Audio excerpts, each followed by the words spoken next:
Thomas and Percy are good friends, but sometimes Percy teases Thomas about being frightened, and he doesn't like that at all. One evening he was dozing happily in the shed, but Percy wanted to talk. "Wake up, Thomas. Are you dreaming about the time you thought I was a ghost?" "Certainly not. Anyway, I was only pretending to be scared. I knew it was you, really." Percy went on teasing him. "I hope the guard leaves the light on for you tonight." "Why?" asked Thomas. "I quite like the dark." "Oh, really?" exclaimed Percy. "I am surprised. I'd always thought you were afraid of the dark. I wonder why." Thomas decided to say nothing and went to sleep instead. Next day, the Fat Controller arrived. "I would like you to go to the harbour tonight to collect something rather unusual." "What sort of something?" "Wait and see." Percy was moving trucks into a siding. Henry arrived with his goods train. The signalman switched the points and Percy waited on the siding until Henry had steamed by. Then there was trouble. "The points are jammed," called the signalman. "I can't switch them back. The workmen will mend them in the morning. It's too late now." Said Percy's driver.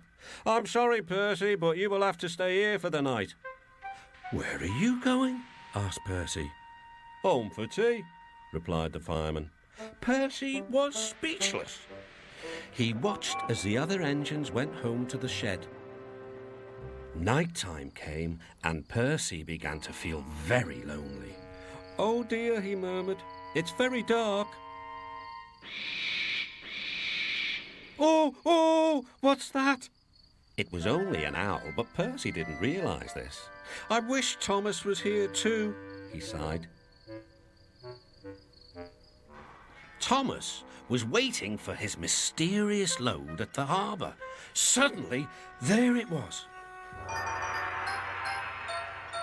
"Cinders and ashes," cried Thomas. "It's a dragon." "Don't worry," laughed his driver. "This dragon is made of paper. It's for the carnival tomorrow." Workmen lifted the dragon onto Thomas's low loader and put lights all around it for protection. Then Thomas set off into the misty night. Percy was asleep in his sidings and had no idea that Thomas was approaching him.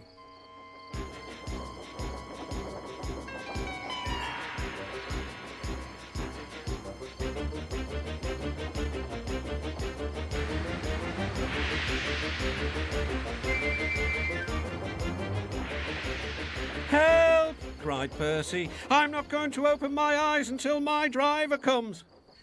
Next morning, the points were mended and Percy puffed back to the junction. Gordon was just about to leave with the express. "You'll never guess what I saw last night." Gordon was in no mood for puzzles.